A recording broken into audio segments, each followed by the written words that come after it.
Alright, so quick little out of theater reaction to Until Dawn, the latest new gaming adaptation. That isn't really an adaptation of the game, it just takes place in the world of Until Dawn. And tries to be a sequel to the video game, kind of spin-off sequel. But tries to be literally everything else but Until Dawn. So that's kind of the movie you're gonna get while watching this movie. So it's not really for the fans, even though that's what they're trying to do. So is it for new people? I don't like. It's just like it.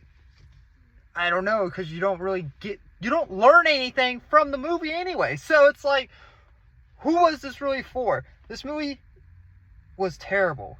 Like, it's just not a good movie. It got under my skin because of how many things that they try to put in this movie. Like, there's 10 different like horror elements in this film that are from other horror films, and they fail at every single way of doing it, and they don't get you interested in any of the characters. Now, it's not like in the game Until Dawn the characters were interesting anyways, but you know, the whole point of the game is to want to see these characters survive, and that's where your invested came through.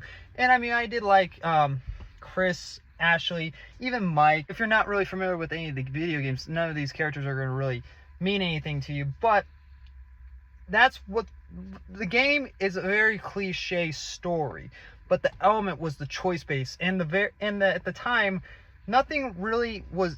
No game has ever done that. I mean, we had like Telltale's, like the Walking Dead Telltale's games, but the decisions that you made in those games didn't really affect your story at all. They made minor little changes to your different story, but nothing drastically changed. This was the very first game to do that, so they took the element of that, like the repeatedness and the different choices from the game, and made it into a looping movie, which I knew this going into it, but it was not, that wasn't even good. And it's like, why couldn't you just give us an actual true adaptation of the game, where it could have been like this is the definitive edition of what the story that you guys played as the video game, but as a movie, and this is like what actually happened. That could have been interesting, but no, that's not what we get. So I'll go a little bit more in depth into my review.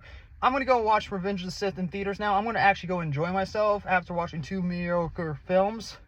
So I'll have a theater reaction for that one as well. So hopefully be looking out for a lot of videos.